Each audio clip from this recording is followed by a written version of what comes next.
शुक्रिया सभापति जी।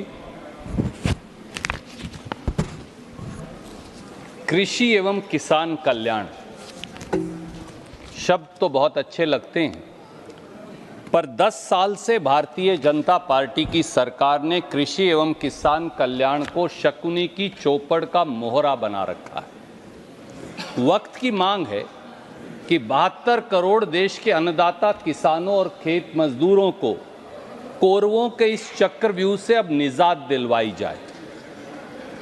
किसान की आय दुगनी करने, किसान को लागत पर 50% मुनाफा देने, किसान का दर्द बांटने 10 साल में अनेकों जुमले गढ़े गए, पर किसान को मिला क्या? केवल सरकार की दुत्कार, दिल्ली की सीमाओं पर नश्तरों और लाठियों की मार और आत्महत्या की हार। दिखावे के लिए किसानों की आरती तो उतारते हैं, पर असलियत में ये वो लोग हैं जो किसान के राह में कील, कांटे और नश्तर बिछवाते। काश इस देश के प्रधानमंत्री और कृषि मंत्री ने राष्ट्र कवि रामधारी सिंह दिनकर जी को पढ़ा होता। And I will only quote 4 lines sir. आरती लिए तू किसे ढूंढता है मूर्ख, मंदिरों, राजप्रसादों में, तहखानों में देवता कहीं सड़कों पर गिट्टी तोड़ रहे, देवता मिलेंगे खेतों में, खलिहानों में। सर, किसानों की यह दुर्दशा क्यों हुई? किसानों की दशा कैसे सुधारी जा सकती है? दोनों पक्षों पर चर्चा करेंगे। किसान की नंबर 1, किसान की आय दुगनी करने का वादा जुमला साबित हुआ। 28 फरवरी 2016 को उत्तर प्रदेश में बरेली में प्रधानमंत्री जी ने यह वादा किया कि 2022 तक किसान की आय दुगनी हो जाएगी।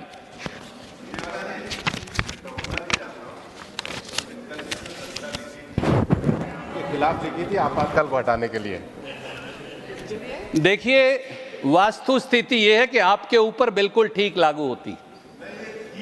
सर, ये ऐसे सब भाजपाई ऐसे सब्जबाग दिखाते हैं, नहीं थी आपातकाल वाली। ये ऐसे सब्जबाग दिखाते हैं कि किसान 27 रुपया रोज कमाता है, केवल 27 रुपया। आप स्वयं एक ऐसे किसान की ग्रामीण पृष्ठभूमि से आते हैं, अंदाजा लगाइए। और प्रधानमंत्री जी और उनके कृषि मंत्री उसे दुगनी आमदनी बताते। ये मैं नहीं कह रहा, मैं NSSO की 2021 की रिपोर्ट लेकर आया हूं। आप कहेंगे तो मैं उसे सदन के पटल पर रख दूंगा। और यही नहीं, 24 मार्च 2022 को कहते थे ना 2022 तक आय दुगनी होगी।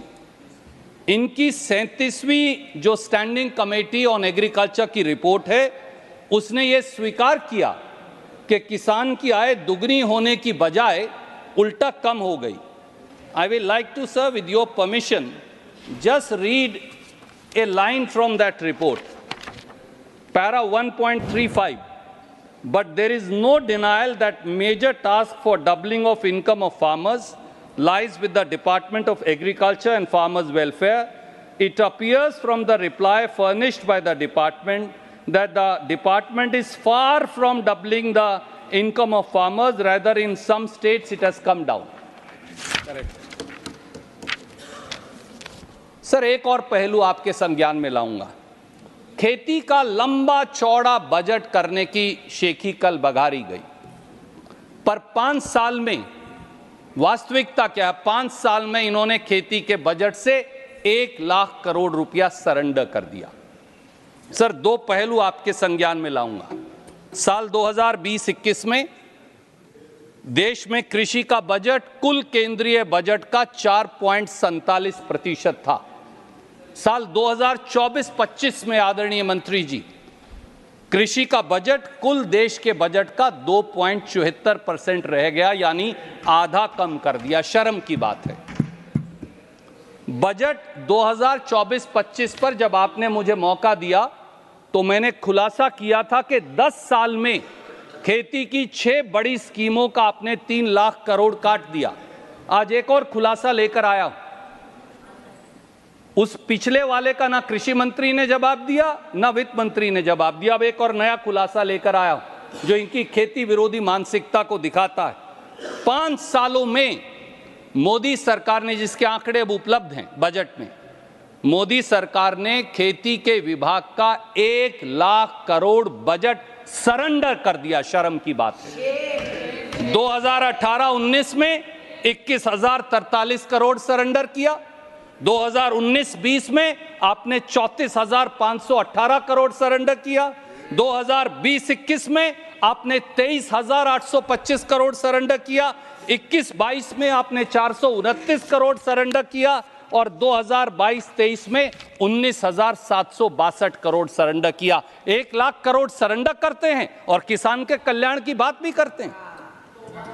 सर, अगला एक पहलू आपके समक्ष रखूंगा, पीएम कुसुम, प्रधानमंत्री किसान ऊर्जा सुरक्षा एवं उत्थान महाअभियान। इसका बड़ा ढोल पीटा गया, पर कुसुम की जगह किसान के रास्ते में आपने कांटे बिछा दिए। सर, साल 2019 में बजट में इसी सरकार ने 10,000 मेगावाट रिन्यूएबल एनर्जी लगाने के लिए पीएम कुसुम योजना की शुरुआत की। 2 टारगेट्स और दिए। कहा गया कि 17.5 लाख सोलर एग्रीकल्चर पंप लगाए जाएंगे। यह भी कहा गया कि 10 लाख किसानों के बिजली ट्यूबवेल को भी सोलर ट्यूबवेल में बदल दिया जाएगा। कल मैंने, आदरणीय मंत्री जी, आपकी वेबसाइट देखी और पीएम कुसुम के आंकड़े निकाले। आप भी चौंक जाएंगे। इनकी वेबसाइट पर कल शाम तक जो लिखा, मैं कॉपी लेकर आया हूं, कहेंगे तो ऑथेंटिकेट कर दूंगा। सिर्फ 1,61,640 इंडिविजुअल सोलर पंप सैंक्शन 5 साल में किए, 2019 से 30 जून 2024 तक, और लगाए कितने? 2,644। 2,644 पंप लगाकर कहते हैं देश के किसान की हालत बदल जाएगी। 72 करोड़ किसानों की। दूसरा, 17.5 लाख कहा था सोलर एग्रीकल्चर पंप लगाएंगे, सैंक्शन किए 13,54,315 और लगाए कितने? 3,97,437, केवल 22%। 72 करोड़ किसानों के लिए 4 लाख सोलर पंप लगाकर अपनी पीठ थपथपा रहे हैं। तीसरा, 10,000 मेगावाट बोलते हैं कि सोलर कैपेसिटी लगाएंगे, सैंक्शन की 8,112 मेगावाट और लगाई कितनी? 256 मेगावाट। शर्म की बात है कि ये अपने आप में किसान से क्रूर मजाक है। ये कुसुम की जगह कांटे बोना नहीं तो क्या है? एक और पहलू, कल वित्त मंत्री जी ने एग्रीकल्चर इंफ्रास्ट्रक्चर फंड को लेकर बड़ी बड़ी बातें की, उसकी ढोल की पोल भी खुली हुई। बजट 2020 में 15 मई 2020 को पहली बार आपकी सरकार ने 1 लाख करोड़ के एग्रीकल्चर इंफ्रास्ट्रक्चर फंड की घोषणा की। बड़ी बड़ी प्रेस वार्ताएं की, अखबार में इश्तेहार दिए, खबर छपी। वित्त मंत्री जी ने कल क्या कहा? खुद मान लिया कि 35,000 करोड़ के प्रोजेक्ट एग्रीकल्चर इंफ्रास्ट्रक्चर फंड से सैंक्शन किए हैं 5 साल में, यानी 65,000 करोड़ तो पहले दिन ही छोड़ दिए। 5 साल में केवल 35,000 करोड़। अब क्योंकि उन्होंने वहां वर्ड सैंक्शन इस्तेमाल किया था तो मैंने जाकर फिर चेक किया तो पता चला वो यहां भी हमें असत्य बोलकर चली गई, क्योंकि उन्होंने ये छिपा लिया कि उस 35,000 करोड़ के सैंक्शन प्रोजेक्ट में केवल 25,504 करोड़ ही जारी किए हैं। 5 साल में 5,000 करोड़ जारी करते हैं एग्रीकल्चर इंफ्रास्ट्रक्चर फंड के नाम पर और 72 करोड़ किसानों के कल्याण की बात करते हैं। इससे क्रूर मजाक कोई हो सकता है? एक और पहलू, कल पीएम फसल बीमा योजना के बारे में बड़े बड़े कसीदे पढ़े गए। पीएम फसल बीमा योजना इस देश की सबसे बड़ी प्राइवेट इंश्योरेंस कंपनी मुनाफा योजना है। उपसभापति जी, साल 2016-17 से, और मैं इसलिए इनके एग्रीकल्चर मिनिस्ट्री का आंकड़ा ले आया, साल 2016-17 से 30 जून 2024 तक पीएम फसल बीमा योजना का प्रीमियम कितना दिया मंत्री जी? 2,29,789 करोड़ या 2,30,000 करोड़ मान लीजिए। और बीमा कंपनियों को मुनाफा कितना हुआ? 63,648 करोड़, यानी किसान को क्लेम कम और बीमा कंपनी को ज्यादा। बीमा कंपनियां 63,648 करोड़ कमाती हैं और मोदी सरकार अपनी पीठ थपथपाती है। यह किस प्रकार की स्कीम है? सर, एक और पहलू, मोदी सरकार खेती को बंधक बनाने के लिए पहले 3 खेती विरोधी काले कानून लाई और फिर एमएसपी पर खरीद ही नहीं करवाई। यहां एमएसपी की बड़ी चर्चा हुई। एक सवाल के जवाबों को आपदा में अवसर तब्दील करने के लिए यही सरकार 3 कृषि विरोधी काले कानून लाई। लाखों किसान दिल्ली के दरवाजे पर 1 साल से ज्यादा पड़े रहे, धूप में, गर्मी में, बारिश में। आपने भी उनकी व्यथा महसूस की होगी, उनका दर्द जरूर महसूस किया होगा। 700 किसान शहीद हो गए। उनकी शहादत को संसद के अंदर संवेदना प्रकट करने से इनकार कर दिया गया। किसान तड़प तड़प कर केवल न्याय मांगने आया था, दिल्ली के दरवाजे पर दस्तखत देकर हक मांगने आया था, लाल किले पर कब्जा करने नहीं आया था। पर कानून तो वापस लिए। एमएसपी की गारंटी का वादा जो किया था वो आज तक पूरा नहीं हुआ। और आज मैं आपसे एक कहूंगा, किसान एमएसपी की गारंटी क्यों मांगता है? क्या जरूरत है एमएसपी की गारंटी की? कारण बड़ा साफ है, क्योंकि मोदी सरकार, भाजपा सरकार, एनडीए सरकार घोषित एमएसपी पर, जो एमएसपी आप निर्धारित करते हैं, उस पर आप फसल खरीदते ही नहीं। यह दुर्भाग्य है इस देश का। तो एमएसपी का फायदा क्या है? और यह मैं नहीं कह रहा, सदन के पटल पर मैंने सवाल पूछा और 6 दिन पहले राज्यसभा में उस सवाल का जवाब आया। उस जवाब ने इस ढोल की पोल खोल दी और ये वो जवाब है sir. This is unstarred question number 483 answered on 26 July 2024 by the honourable agriculture minister. इन्होंने बताया, क्योंकि मैंने पूछा था कि कितनी रबी 2023-24 की फसल पैदा हुई, आपने कितनी एमएसपी पर खरीदी, मैं वो पढ़कर बताना चाहता हूं। गेहूं 2023-24 रबी में 1129 लाख मीट्रिक टन पैदा हुई, आपने खरीदी, आपका जवाब है 262 लाख टन, यानी 23%। बाकी कहां जाएं? आप एमएसपी पर खरीदते ही नहीं।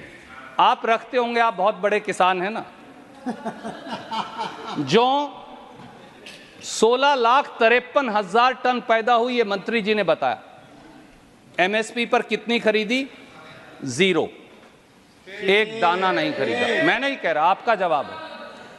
चना जो आप भी उगाते हैं, मैं भी उगाता हूं, इस यहां जो कृषि की पृष्ठभूमि से जुड़े लोग हैं, कहीं ना कहीं वो जुड़े हैं। 115,76,000 टन पैदा हुआ, आपने बताया खरीदा कितना?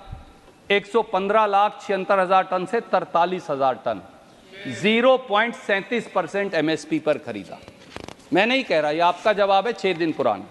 मसूर 17,54,000 टन पैदा हुई, आपने खरीदी कितनी? रबी में 2,47,000 टन, 14%। सरसों 131,61,000 टन पैदा हुई, आपने बताया खरीदी कितनी? 12,09,000 टन, 9.19%। सूरजमुखी आपके मुताबिक 51,000 टन पैदा हुई, 0% एमएसपी पर खरीदी। यह आपका जवाब है, जो 6 दिन पहले इसी सदन में आपने मुझे दिया। जब आप एमएसपी पर मेरी फसल खरीदेंगे ही नहीं, तो उस एमएसपी को खत्म करिए, उस एमएसपी को बुलडोजर के नीचे कुचलिए। उसका लाभ क्या है? सवाल बड़ा सीधा सर। और इतना ही नहीं, एक और घोर अन्याय किसान के साथ। कृषि मूल्य आयोग से बड़ी तो कोई रिपोर्ट नहीं, उनकी ताजी रिपोर्ट में लेकर आया। कृषि मूल्य आयोग ने खुद स्वीकारा कि एमएसपी का मूल्यांकन प्रांत की लागत के मुताबिक सही नहीं है। राज्यों में फसल के उत्पादन की लागत एमएसपी से अधिक है। ये मैं नहीं कह रहा, ये एमएसपी की जो कृषि मूल्य आयोग की रिपोर्ट है, वो मैं लेकर आया हूं 2024 की 25 की इनकी जो इन्होंने अपलोड कर रखी है। सर इसमें उन्होंने ये माना, CACP ने 2000 इसी रिपोर्ट में 2022-23 की लागत का 2024 की रिपोर्ट में वास्तविक मूल्यांकन किया, C2 प्लस 50% पे भी नहीं, A2 प्लस FL पर, और उन्होंने लिखा है कि उसके आधार पर भी मंत्री जी, ये लिखा है, मैं पढ़ देता हूं, रागी में पूरे देश में 1167 रुपया प्रति हेक्टेयर का किसान को नुकसान हुआ। ये मैं नहीं कह रहा, ये CACP कह रहा है। धान में महाराष्ट्र के मेरे साथी यहां बैठे हैं, किसान को 31.4% का नुकसान हुआ। राजस्थान में, राजस्थान के साथी यहां बैठे हैं बिल्कुल मेरे सामने आदरणीय मंत्री जी, ज्वार में 718 रुपया प्रति हेक्टेयर का नुकसान हुआ। उड़द में गुजरात के मेरे साथी बैठे हैं, 475 रुपये हेक्टेयर का नुकसान हुआ। सोयाबीन में गुजरात में 4,749 रुपये का नुकसान हुआ। तो फिर ऐसे MSP का औचित्य क्या? ये मैं नहीं कह रहा, ये इनकी रिपोर्ट कह रही है। और सर एक और, market intervention scheme and price support scheme, ये सबसे महत्वपूर्ण है, क्योंकि जो 23 फसल पर MSP देते हैं, जिन पर नहीं देते अगर कीमत गिर जाए तो उस पर यह मार्केट इंटरवेंशन स्कीम है, आपने ताला लगा दिया। ये स्कीम किसके लिए है? आलू के लिए, टमाटर के लिए, प्याज के लिए, सेब संतरे के लिए, कीनू के लिए, नारियल, मिर्च और अदरक के लिए। 2022-23 में मंत्री जी इसका बजट था 4007 करोड़।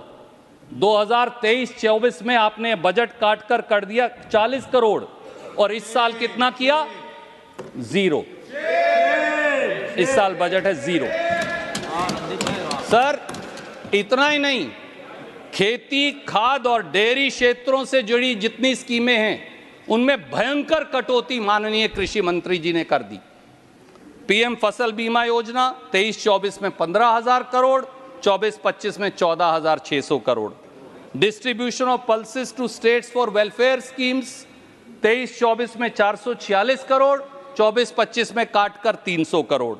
PM किसान मानधन योजना 23-24 में 138 करोड़, 24-25 में 100 crore. Payment for indigenous urea 23-24 में 1,02,000 करोड़, 24-25 में 1 lakh crore. Payment for import of urea 23-24 में 30,000 करोड़, 24-25 में 22,634 crore. Payment for indigenous PNK fertiliser 23-24 में 32,370 करोड़, अब 26,500 crore. Payment for imported PNK fertiliser 23-24 में 27,930 करोड़, अब 18,500 करोड़। डेयरी डेवलपमेंट में 23-24 में 371 करोड़, अब 0। राष्ट्रीय गोकुल मिशन, कम से कम गाय का तो सोच लेते, उसमें 23-24 में 869 करोड़, अब 700 करोड़।